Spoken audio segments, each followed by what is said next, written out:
Entonces, su peso va a ir más o menos entre 900 a 1300 gramos, ¿no? Esto depende también de dónde vivan las personas, ¿no? Generalmente las personas que viven en la sierra tienen los pulmones también más grandes, ¿no? Y eso es por la necesidad de tener, digamos, mayor cantidad de alvéolos para poder respirar, ¿no? A diferencia de las personas que viven a nivel de la costa, ¿no? Que son un poco más pequeños. Ahora, la longitud más o menos es 30 centímetros, 29, 27, por ahí va variando. Externamente vamos a ver que están cubiertos por una delgada capa de tejido conectivo laxo, que es la pleura, ¿no? Esta pleura llega más o menos a nivel del ilio y se va a replegar hacia la pared de la cavidad torácica, ¿no? Entonces va a formar la pleura parietal y va a haber un pequeño espacio entre ellos en el que vamos a encontrar un líquido seroso, que es el líquido pleural, ¿no? Que, digamos, permite también que los pulmones puedan ventilar. Acá en este esquemita estamos viendo la división que hay o la segmentación, ¿no? Tanto para el pulmón derecho como para el pulmón izquierdo, ¿no? Lóbulo superior, medio, inferior, lóbulo superior, língula y lóbulo inferior, ¿no? Hacia la parte externa y hacia la parte interna se nos está mostrando el ilio, ¿no? El área donde ingresan los vasos y también los bronquios. Entonces señalan los bronquios principales y también las estructuras vasculares que les rodean, ¿no? Igualmente también podemos observar con mayor acercamiento que a este nivel vamos a encontrar estructuras linfáticas, ¿no? Que son los ganglios linfáticos. Algunas veces están de color bien oscuro, grisáceos, y los llamamos los ganglios linfáticos antracóticos, ¿no? Que están ahí alrededor, digamos, de los bronquios. Esto nos sirve más que todo para lo que es, digamos, los exámenes de ayuda diagnóstica, es decir, por ejemplo, una radiografía, una tomografía, nos ayuda, digamos, a poder ubicar lesiones, sobre todo tumorales, ¿no? Para decir en qué lugar están ubicados, como también pueden haber otras patologías que requieran, digamos, ubicar el tipo de lesión, ¿no? O en qué lugar está. Como les digo, es más frecuente su uso para, para ubicar lesiones tumorales, ¿no? Ustedes van a ver que los pulmones, como hemos visto en la imagen anterior, no tiene, digamos, una separación así macroscópica entre los diferentes segmentos, ¿no? Toda esta separación se hace guiándonos por las divisiones de los bronquios, ¿no? Y también inyectando sustancias, digamos, de contraste que nos van a poder, digamos, ayudar a delimitar las áreas dependientes o respectivas a cada bronquio, ¿no? O también podemos hacerlo, ¿no? Cuando se hace una disección, vamos siguiendo los bronquios hasta donde pueda entrar nuestra tijera y, digamos, nos podamos guiar hacia qué lóbulo, qué segmento estamos avanzando, ¿no? Entonces, como les digo, esta segmentación nos ayuda más que todo para ubicar algunos tipos de lesiones, ya sea tumorales, benignas o malignas, ¿no? O también para ubicar alguna otra patología. Cuando hacemos digamos, un corte y queremos mostrar la superficie, así es como se ve, ¿no? Ya les había hecho mención que generalmente casi todas las personas en cierto grado tenemos un pigmento carbono. Algunas personas en mayor proporción y otras menos, ¿no? Entonces, así es como se ve. Esto es, digamos, lo normal. Tiene más o menos ese color pardo rojizo y acá estamos viendo los bronquios, ¿no? Unas estructuras que van a dividirse, van a ir segmentándose hasta llegar, digamos, a los bronquiolos y a respiratorios para pasar a formar los sacos y los alveolos, sacos alveolares y los alveolos, ¿no? Acá se ha cortado más o menos por la mitad y acá estamos viendo con un acercamiento a nivel del ilio, ¿no? Vemos los tres bronquios tanto para el lóbulo superior, medio y para el inferior, ¿no? Y cada uno de ellos, a su vez, va a ir dividiéndose, segmentándose, ¿no? Vean, la superficie tiene esta tonalidad más o menos pardo rojiza, algunas partes más oscuritas, pero en realidad esto es lo normal. Ahora, esta parte que se ve hacia la parte más externa corresponde a la pleura visceral, a ese tejido conectivo laxo que forma como una especie de una telita que le cubre a todo el parénquima pulmonar, ¿no? Ahora, ¿por qué observamos de repente algunas áreas, por ejemplo, un poco más deprimidas y no es todo parejito, ¿no? Y eso tiene que ver, digamos, con áreas que sean, digamos, más hiperinsufladas, ¿no? O que tengan mayor cantidad de aire. Pero en realidad es igual, ¿no? El pulmón es como una esponja que puede ser depresible, ¿no? Y esto es porque los alvéolos son estructuras vacías en las que encontramos aire, ¿no? Igualmente también acompañando a cada bronquio vamos a tener la arteria y la vena y su linfático, ¿no? Que lo acompaña hasta igual hasta sus divisiones más inferiores. Entonces, la pleura visceral va a cubrir todo el parénquima pulmonar, va a replegarse a nivel del ilio, ¿no? Ahora, esta pleura, como sabemos, tiene un tipo de epitelio, un tipo de tejido que se llama mesotelio, ¿no? Este mesotelio va a estar formado por un epitelio cúbico, simple, que va, digamos, va a formar parte de ese tejido conectivo laxo, ¿no? Que va a estar cubriendo a todo el parénquima pulmonar y también a la cavidad torácica. Por ahí es que, digamos, cuando se toma una muestra de la pleura, tenemos que, digamos, describir a las células mesoteliales, ¿ya? Entonces, la pleura visceral está adherida a los pulmones, la pleura parietal adherida a la cavidad torácica y entre ambas la cavidad pleural, ¿no? Con escaso líquido pleural, que generalmente es un líquido translúcido y hace más que todo de lubricante, ¿no?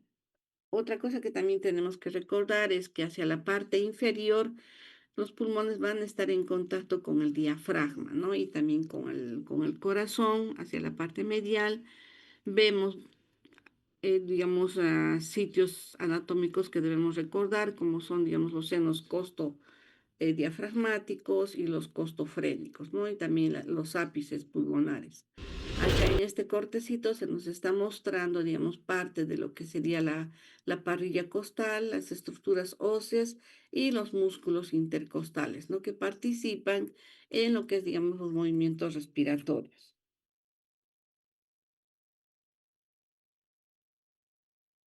Acá tenemos la tráquea en este esquemita, bronquio derecho, bronquio izquierdo con sus divisiones, ¿no?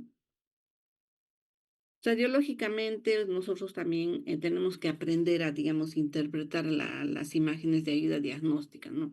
Porque eso nos ayuda bastante. La parte radiológica nos ayuda más que todo, digamos, a ver la opacidad o la lucidez de ambos campos pulmonares, ¿no? Igualmente las estructuras óseas, ¿no? Que se nota, digamos, con bastante nitidez. Ahora, la silueta cardíaca, los grandes vasos, tenemos que interpretar. La placa radiográfica es una cosa que muy útil y a diario tenemos que tenerlo a la mano, ¿no? Digamos, las estructuras, recordar qué es lo que tenemos que ver y qué es, digamos, lo que resalta, ¿no? Al igual que también ver la trama broncovascular, ¿no? Entonces, en base, digamos, a esos criterios también se va interpretando si es que hay una lesión nodular, hay un área, digamos, algodonosas, hay infiltrados, refuerzo de la trama y, digamos, parte de la semiología radiológica tenemos que saber para poder, digamos, interpretar los cambios que se van a dar en todo lo que es, digamos, la cavidad torácica y la parte que corresponde a los pulmones, al mediastino, ¿no? Porque todo esto se relaciona y no es, digamos, que cada quien trabaje por su lado, ¿no? Si nos hay, digamos, una comunicación. Acá tenemos como más o menos se visualiza la parte vascular y un corte más o menos hacia la parte basal en la que nos está mostrando la base de ambos campos pulmonares, ¿no? Entonces, los otros exámenes que utilizamos son la tomografía y la resonancia, ¿no? Que nos ayuda a ubicar con mayor precisión lesiones pequeñitas, mínimas, ¿no? Que miden milímetros. Y como les decía, no solamente se utiliza, digamos, para los cuadros inflamatorios, sino también para las neoplasias, ¿no? Que nos ayudan bastante a poder, digamos, delimitar las lesiones, ver qué estructuras adyacentes están comprometiéndose y se dibuja la trama hasta, digamos, las estructuras más pequeñitas, ¿no? Entonces, cuando ya vamos, digamos, avanzando dentro de los pulmones con lo que son los bronquios intrapulmonares, vamos a continuar y vamos a ver que la estructura que se veía a nivel, digamos, extrapulmonar va a continuar, ¿no? En los bronquios, tanto para el lóbulo superior, medio e inferior, ¿no? Bronquio primario, secundario y terciario. Para recordar solamente que la parte de la luz está tapizada por epitelio respiratorio. Este epitelio es cilíndrico, ciliado, pseudoestratificado, ¿no? Tiene células caliciformes y esa posición de los núcleos por la presencia de las células caliciformes, va a hacer que nosotros lo veamos con los núcleos a diferentes alturas, ¿no? Y eso es la característica que le da porque le llamamos pseudoestratificado, porque en realidad es una sola hilera de células, ¿no? Claro que cuando hay hiperplasia de las células, vamos a ver muchas células que se acomodan y nos da el aspecto, ¿no? De que hubiera núcleos a diferentes alturas, pero es, digamos, ya por una respuesta de una hiperplasia, ¿no? Luego vamos a ver la lámina propia debajo del epitelio, vamos a ver ya la presencia de los anillos cartilaginosos, cartílago hialino, y también vamos a encontrar músculo liso, ¿no? Entonces, en la lámina propia el tejido es conectivo laxo, ¿no? Podemos apreciar también algo de componente linfoide, vamos a encontrar algunos linfocitos y también, digamos, estructuras vasculares, ¿no? Y muy pegado a ellos encontramos ya las divisiones de los alveolos, ¿no? Los septos alveolares, algunos bronquiolos ya respiratorios, sacos alveolares y alveolos, ¿no? Acá esta es una vista panorámica de más o menos un aumento de 4 a 5x que nos está permitiendo identificar el órgano. Nosotros acá ya vemos un bronquio, vemos que estas estructuras vacías como una red, como una malla, entonces ya nos ubicamos y estamos frente a lo que el órgano es el pulmón, ¿no? Acá nuevamente otra imagen que nos permite ver en otro corte un bronquio. Vemos el epitelio, no siempre, digamos, es una luz circular, puede tener, digamos, esta forma. La mucosa a veces hace como una especie de picos o prolongaciones hacia la luz bronquial, ¿no? Mientras se conserve la luz, el epitelio, todas las estructuras, estamos frente, digamos, a un órgano que está conservado, ¿no? Que es viable. Acá la parte, digamos, de los anillos cartilaginosos, las glándulas seromucosas que participan también en la estructura anatómica del órgano y que conjuntamente que las células caliciformes del epitelio respiratorio van a contribuir a mantener la superficie interna del bronquio húmeda y con una cantidad adecuada de material mucoide, ¿no? Que permite atrapar si es que hubiera llegado hasta esta zona algún cuerpo extraño y pueda ser eliminado, ¿no? Acá estamos viendo incluso fragmentos de los haces musculares lisos que se observa también en las estructuras bronquiales, ¿no?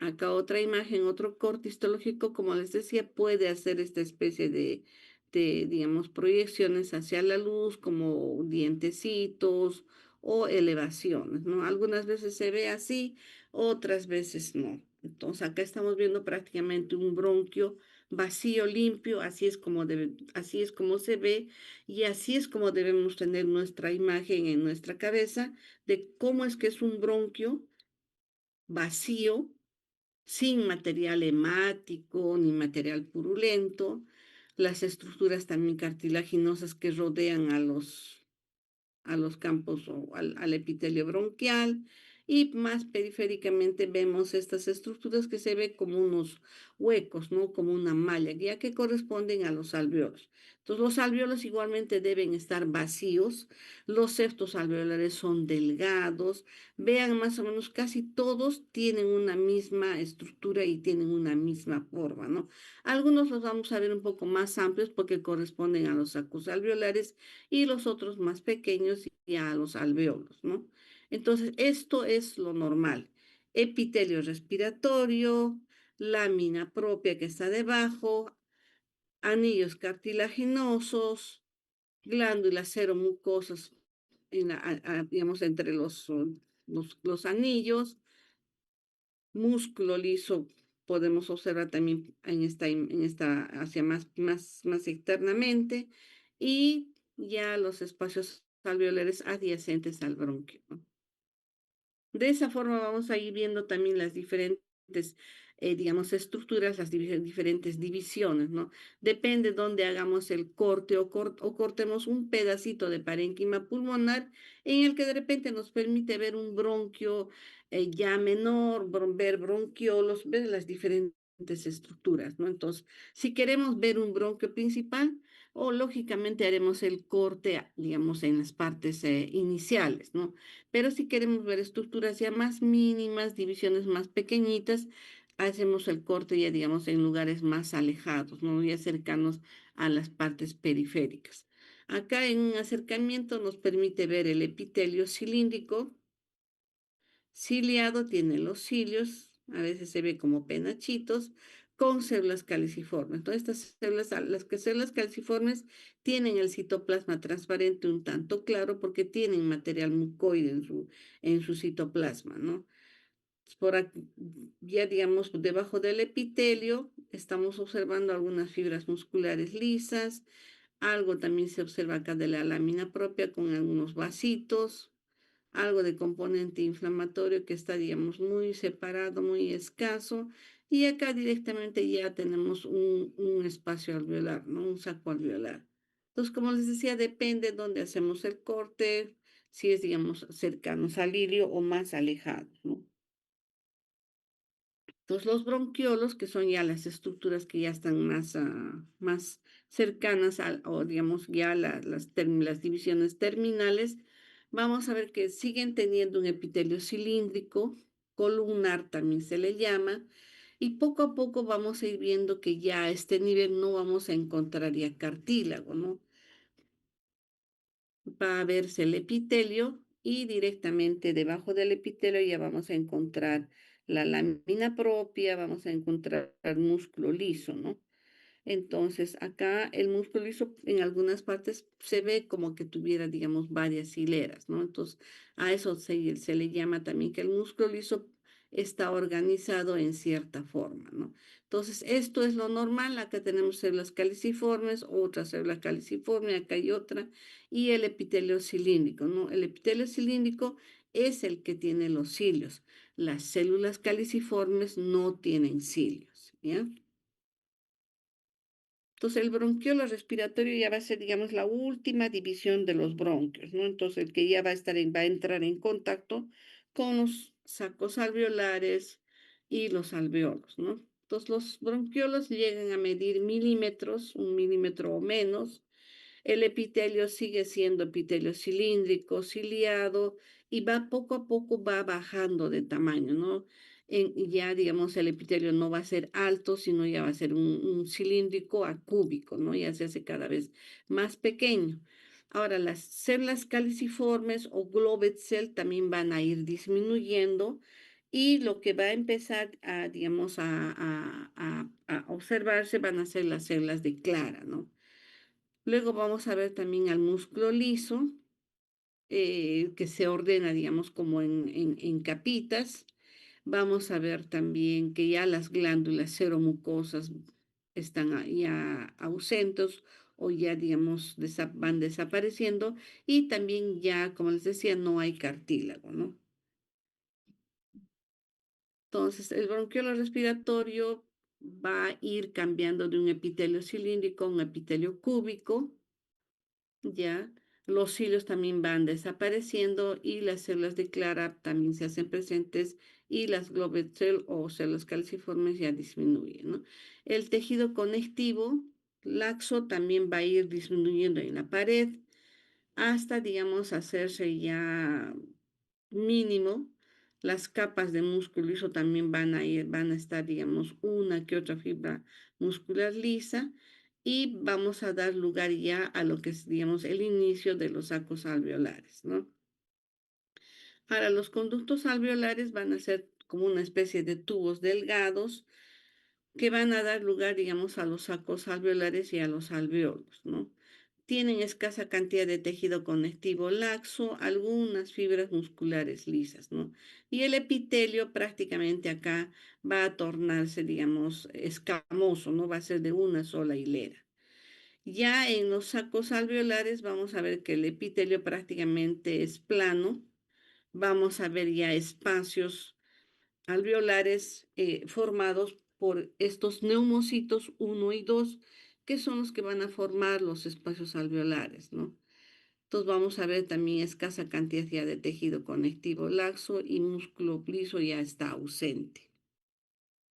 Acá tenemos el bronquiolo terminal, el bronquiolo respiratorio. Ven, vemos acá que poco a poco cómo va cambiando el epitelio cilíndrico y va a pasar un epitelio ya, digamos, cúbico, y este también a su vez va a cambiar ya a un epitelio plano, ¿no? Entonces, más o menos acá estamos viendo cómo es que, digamos, va cambiando y va, digamos, apareciendo otras estructuras a las que también las vamos a llamar las células de Clara, ¿no? Que son bastante importantes. Acá en este corte con esta vista panorámica estamos viendo todo lo que corresponde a los espacios alveolares. Vean, aparecen como unas mallas vacías, irregulares, no hay contenido en los espacios alveolares, y esta parte más periférica ya, digamos, va a corresponder a divisiones, ¿no? Bronquio, bronquiolo respiratorio, el ducto alveolar y el saco alveolar más distalmente, ¿no? Acá tenemos un bronquiolo terminal, un bronquiolo respiratorio y sus divisiones, ¿no? El ducto alveolar. Acá tenemos ya los sacos alveolares, ¿no? Entonces, como les decía, ¿qué estructuras van a formar los septos alveolares o las paredes, no? Tenemos a los neumocitos uno y 2. Los neumocitos uno generalmente son más planos y los neumocitos 2 tienen, digamos, una forma más o menos poliédrica y resaltan en la pared del alveolo, ¿no?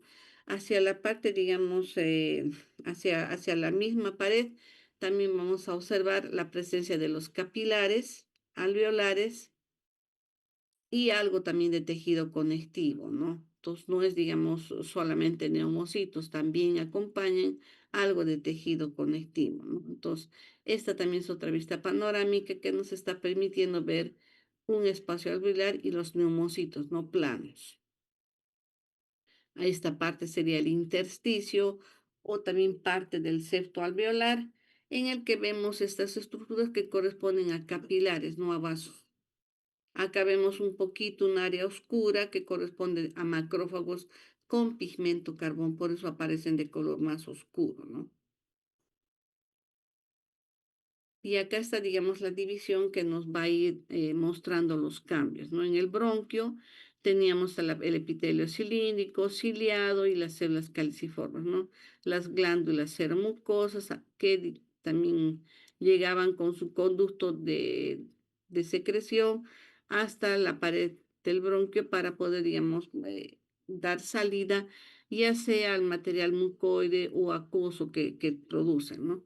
Entonces, ya a nivel de los bronquiolos, vamos a observar que este epitelio que es cilíndrico alto va a ir disminuyendo a un cilíndrico casi cúbico, ¿no? Y también el epitelio va a ir cambiando. Entonces, a este nivel de los bronquiolos es donde vamos a observar a las células de Clara, ¿no?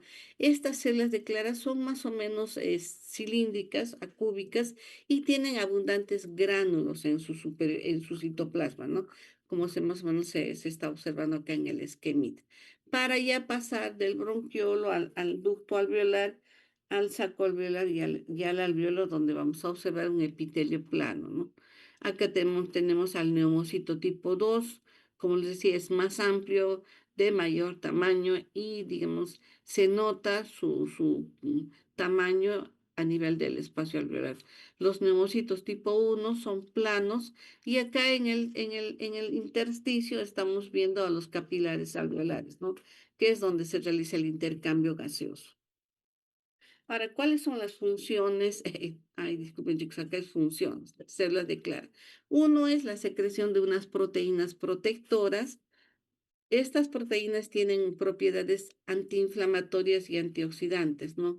Ayudan, digamos, a proteger las vías respiratorias cuando hay alguna toxina o algún patógeno o en las situaciones de estrés oxidativo, ¿no? Vamos a observar su participación. Igualmente, también vamos a ver que participan en el metabolismo de las toxinas, tienen enzimas que participan en el metabolismo y detoxicación de sustancias tóxicas que puedan haber ingresado a las vías respiratorias, ¿no? Las ayudan a neutralizarlas y a eliminarlas del tejido pulmonar. Otra función que tienen estas células de Clara es que participan en la regeneración y reparación. Entonces tienen esa capacidad, digamos, de como si fueran células progenitoras que pueden dar lugar a regeneración del epitelio bronquial, ¿no? Después de algunas lesiones. Otra función que cumplen es la secreción de surfactante, claro, no en la misma cantidad y proporción que son las células a los neumocitos tipo 2, sino también contribuyen, ¿no?, a la secreción de surfactante. Entonces, son importantes estas funciones que cumplen las células de Clara, ¿no?, que tenemos que conocerlas. Acá tenemos una imagen más o menos de microscopía electrónica. Resaltan las células de Clara porque, digamos, son más prominentes hacia su parte, digamos, distal. Y como ven, no tienen cilios, ¿no? Acá está una célula de Clara. Lo que se observan son como unas pequeñas microvellosidades en su superficie. Tienen las vesículas secretorias de surfactante, ¿no? Y tienen las otras organelas igual que las otras células. Acá en esta imagen vemos el epitelio cilíndrico del bronquiolo y las células de Clara, ¿no? Entonces, en esta vista panorámica ya vamos, digamos, observándolas. Acá a mayor aumento, como pueden observar, en su superficie, ya digamos la parte que está en contacto con la luz, la parte distal, vamos a ver que tiene una especie de gránulos, ¿no? Entonces, de esa manera también nos damos cuenta y podemos diferenciar y decir, ¿no?, que estas son las células de Clara. En este otro corte del bronquiolo también nos permite observar las células de Clara en mayor proporción, ¿no? Vemos las vesículas que resaltan en su citoplasma. Y acá ya directamente en el bronquiolo, ya, pues, o sea, con esta imagen panorámica, ya nos vamos a, digamos, ir ubicando en las divisiones inferiores, ¿no? Acá todavía en este cortecito vemos algunas células de Clara. Como ustedes pueden ver, son un tanto más digamos, parecidas a las células cilíndricas, pero sin cilios, ¿no? Están acá, se saltan, digamos, por la cantidad de vesículas que tienen en su citoplasma, ¿no? Claro, obviamente, si queremos diferenciarlas y precisar, ubicarlas específicamente, tenemos que hacer algunas coloraciones especiales, ¿no? Generalmente todo el epitelio es casi similar, ya digamos por el tamaño y viéndolo en aumento de 100x, ahí podemos tratar, digamos, de encontrar esos gránulos que tienen en su citoplasma, ¿no? Son, digamos, como una especie de bacolitas. Acá una división que nos permite ver la pleura visceral. Como sabemos, esta pleura visceral es tejido conectivo laxo y estamos viendo el mesotelio, ¿no? Ese epitelio que yo les decía, que es un epitelio plano, acúbico y que está, digamos, tapizando toda la parte de la superficie externa de los ambos campos pulmonares, ¿no? Ambos, digamos, en pulmones. Entonces, esta capita que ustedes ven acá de la pleura es delgada, una sola hilera de células, debajo tenemos algo de tejido conectivo, entonces esa corresponde a la pleura visceral, ¿no? Es una capa delgada de tejido que le cubre, digamos, a los ambos campos pulmonares, ¿no? Debajo de este epitelio encontramos algo de componente inflamatorio que algunas veces se ve ya, digamos, como parte de algún proceso inflamatorio, ¿no? Y acá estamos viendo ya los espacios alveolares. Como ustedes pueden ver, son espacios vacíos, libres, ¿no?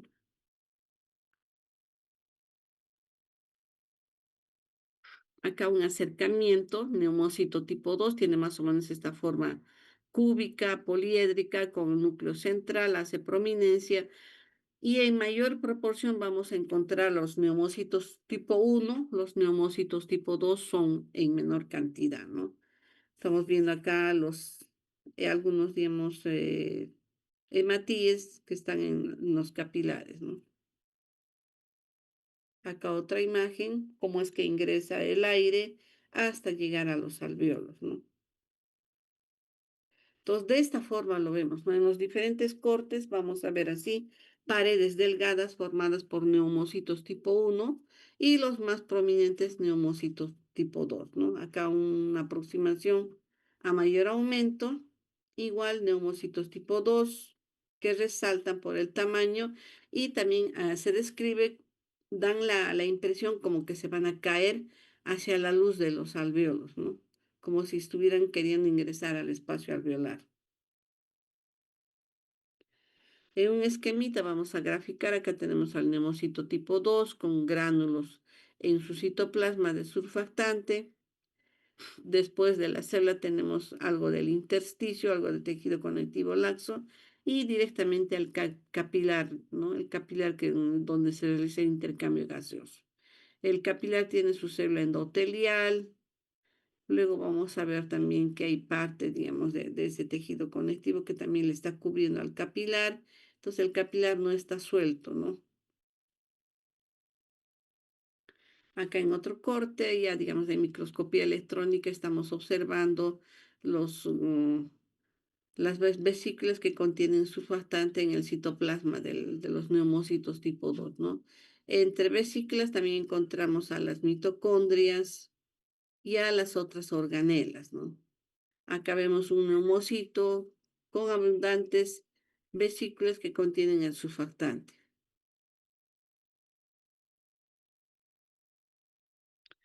Ahora, estas vesículas que tienen el surfactante también se les llama cuerpos lamelares, ¿no?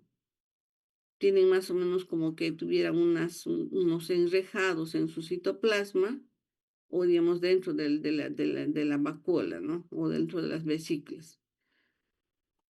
Ahorita lo vamos a ver a mayor aumento. Acá está. Todas estas vesículas son las que tienen el surfactante, ¿no? Entonces esto va a salir a la parte externa y va a hacer, digamos, que se mantenga la tensión superficial y que los espacios alveolares estén abiertos, ¿no? O sea, el surfactante hace esto, ¿no? De formar como una película que permita que el espacio alveolar esté todo el tiempo abierto, ¿no? Y no se colapse, no se cierre. Acá tenemos sus espacios alveolares. Claro que este material no se ve, digamos, con las coloraciones de hematoxilina y eosina que utilizamos normalmente en histología, ¿no? Y en patología también porque digamos el surfactante va a tener una tonalidad de repente, no se pinta con estos dos colorantes, ni con la hematoxilina ni la eosina, y aparece como que todo fuera transparente, claro, ¿no? O sea, solamente distinguimos los elementos celulares, más no digamos el surfactante. Ahora, si queremos observar, igualmente tenemos a la mano también coloraciones especiales de inmunistoquímica más que todo, que nos van a permitir, digamos, ver este componente, ¿no? Que está, digamos, acá en los espacios alveolares. Ahora, ya externamente, ¿qué vamos a encontrar en la superficie externa del pulmón, ¿no? Resalta esta imagen que nos muestra, digamos, como unas divisiones, como que fueran polígonos o imágenes romboidales, ¿no? Y la parte externa del pulmón. Entonces, esto lo que también se ve acá como unas rayitas como brillo, corresponde a la pleura visceral, ¿no? La telita esa que tiene células mesoteliales, tejido conectivo laxo y que está cubriendo toda la parte externa de ambos campos pulmonares, ¿no? Entonces, acá aparece con brillo porque digamos esta parte tiene edema, ¿no? Entonces la cantidad de líquido hace que resalte con un cierto brillo, ¿no? Y estas divisiones van a corresponder a lo que conocemos como el lobulillo pulmonar secundario, ¿no? Que digamos, se considera la división más pequeña macroscópicamente, ¿no? Que se observa macroscópicamente cuando se observa el parénquima pulmonar. Acá tenemos la pleura visceral, los septos interlobuliares, los acinos y los bronquiolos, ¿no? Con sus divisiones, hasta dónde llegan. Claro, todas estas estructuras siempre están acompañadas de la parte vascular, ¿no? Entonces, el lobulillo pulmonar secundario se constituye como una estructura mínima del pulmón que va a estar delimitada por esos tabiques de tejido conectivo, ¿no? Y que se puede ver macroscópicamente. Está formado por 3 a 5 bronquiolos terminales con sus respectivos conductos y sacos alveolares, ¿no? Y puede llegar a medir incluso entre 1 a 2,5 centímetros de diámetro más o menos. Ahora, la cavidad torácica y el diafragma van a ser las estructuras que van a, en cierta manera, digamos, no solamente dar la protección, sino también dar esa estabilidad a los pulmones, ¿no? A todos los órganos que tenemos dentro de la cavidad torácica y que no solamente son, digamos, el aparato respiratorio, sino también tenemos al aparato cardiovascular, ¿no? A lo que es el corazón, los grandes vasos, igualmente al esófago, que es parte del tracto gastrointestinal. Por otra parte, vamos a tener también lo que corresponde, digamos, a los nervios. Ahora, esta caja torácica o cavidad torácica está formada, como pueden ver ahí, y ya también se ha hecho en anatomía, por la columna vertebral, por las vértebras que forman la columna vertebral, tenemos los arcocostales por las costillas, tenemos el esternón, ¿no? Que van, digamos, desde la parte superior, que sería, digamos, la primera costilla, hacia la 12ª costilla, ¿no? Todas estas estructuras van a formar esta caja torácica, esta cavidad torácica, donde se ubican los ambos pulmones, ¿no?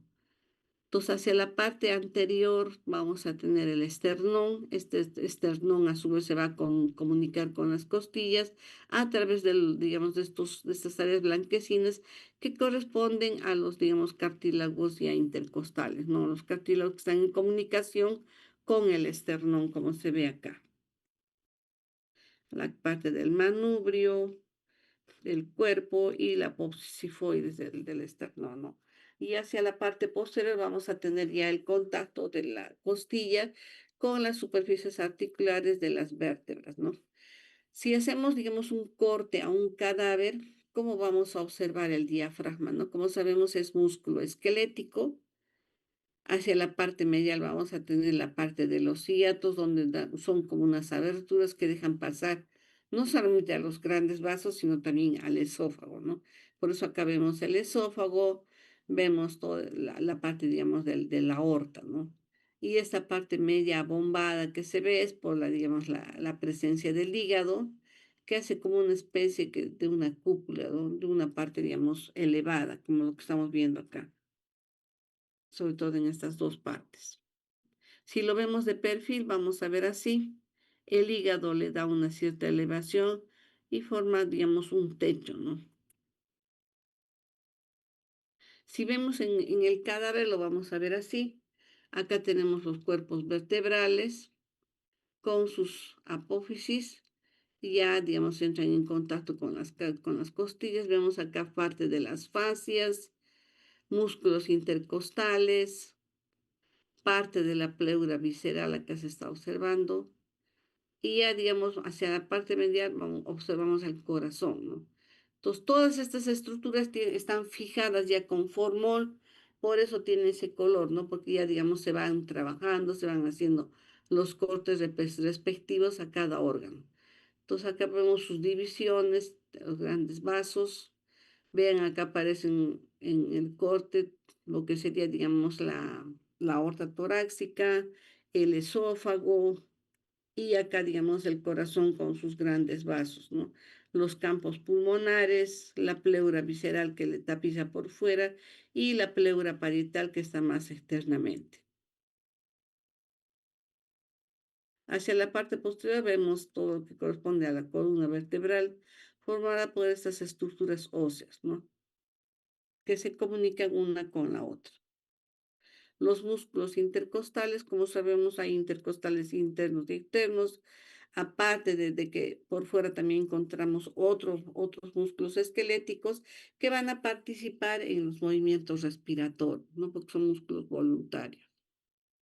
La parte interna ya cuando se ha retirado todas las estructuras, los campos pulmonares, los vasos y también ya se ha retirado todo lo que corresponde, que están hacia la parte posterior de los ganglios nerviosos y nos deja ver, digamos, cómo es que podría ser la caja torácica o la cavidad torácica sin los órganos, ¿no? Para que tengamos una idea de más o menos cómo es que se ve y seguramente ustedes también ya deben haberlo visto en anatomía, ¿no?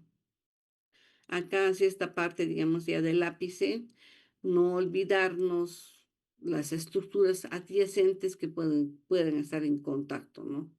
Cómo es que algunas patologías, por ejemplo, ya de la parte terminal de las estructuras que tenemos acá a nivel del hombro, el nervio braquial, los grandes vasos, divisiones ya, digamos, de la aorta, las carótidas, todas estas estructuras, vean, todo esto es complicado, ¿no? Acá lo estamos viendo ya separadito, ya disecado, estamos viendo tanto a la parte vascular como también a los nervios separaditos, ¿no? Generalmente esto hay que separar con bastante cuidado porque nos podemos volar, ¿no?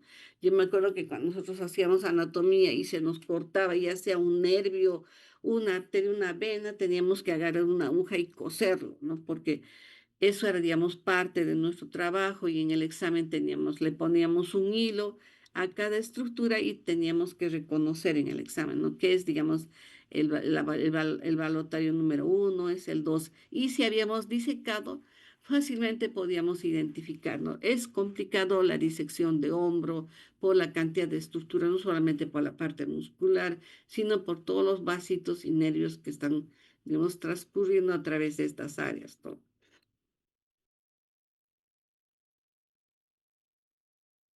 Acá a nivel del ápice pulmonar vemos, por ejemplo, parte de lo que sería ya la pleura visceral, acá parte de lo que es la pared costal, así es como se ve, ¿no? En el cadáver.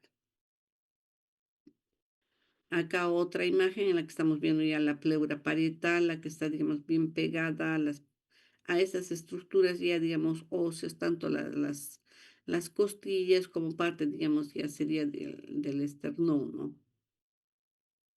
Que acá solamente se ve un pedazo nada más, ¿no? Así se ve el espacio, el pequeño espacio de la cavidad pleural, que como les decía, tiene una cantidad de líquido que sirve más que todo de lubricante, ¿no? Y permite los movimientos respiratorios. Ahora, en estas áreas que estoy señalando acá, el seno costodiafragmático, y costo diafragmático y el costo frénico, que lo vemos más acá en la parte del mediastino, son importantes tenerlos en cuenta porque cuando hay cuadros de derrame pleural, se va a borrar, ¿no? No vamos a poderlo visualizar y nos va a indicar, digamos, de que hay líquido en estas áreas, ¿no? Ahora, ¿cómo es el epitelio de la pleura visceral? Es un epitelio, como les decía, plano, acúbico, de una sola hilera, un epitelio simple. Este forma parte de ese epitelio visceral y parietal, ¿no? Que está formando la pleura, que es la telita esa de tejido conectivo que tiene, digamos, fibroblastos, algunas fibras colágenas, más las células, va a formar la pleura visceral. Y lo que está hacia, digamos, la parte torácica va a ser la de la cavidad, va a ser la pleura parietal. Acá tenemos en este otro corte parte de la pleura.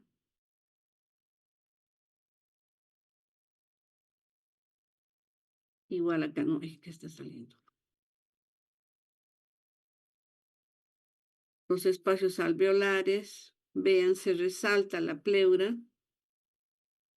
Entonces, así delgada también debe ser la pleura, ¿no? No debe ser engrosada, no debe tener componente inflamatorio, porque se ve de repente como si fueran hilachitas, ¿no? Como si estuvieran separando pequeños hilos. Es porque, digamos, por ejemplo, en el procesamiento, cuando se corta ya los tejidos, a veces se logra separar, digamos, así por pedacitos, ¿no? Pero lo normal es verlos todo junto. Ahora, puede que de repente como el procesamiento, como les decía, eh, eh, se manipula, digamos, con las pinzas los tejidos, ¿no? Y como a veces se agarra la parte externa, como que a veces un poquito que se maltrata el tejido, ¿no? Y por eso se ve como hilachitas, como si estuvieran separándose por hilos, ¿no? Bien, chicos, hasta acá habríamos llegado en lo que corresponde, digamos, ya a la parte ya de los pulmones y la cavidad torácica. Si tuvieran alguna pregunta.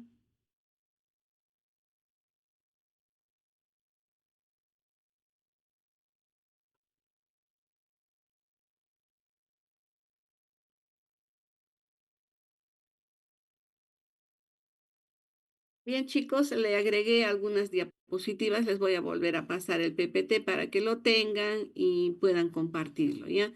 Muchas gracias por vuestra atención. Me avisan cuándo es vuestro examen para prepararlo, ¿ya? Gracias, bendiciones. Gracias, Miss. Buenos Feliz días. domingo, chicos. Bye, bye. Gracias, Miss. Hasta Ya, chicos, luego. cuídense.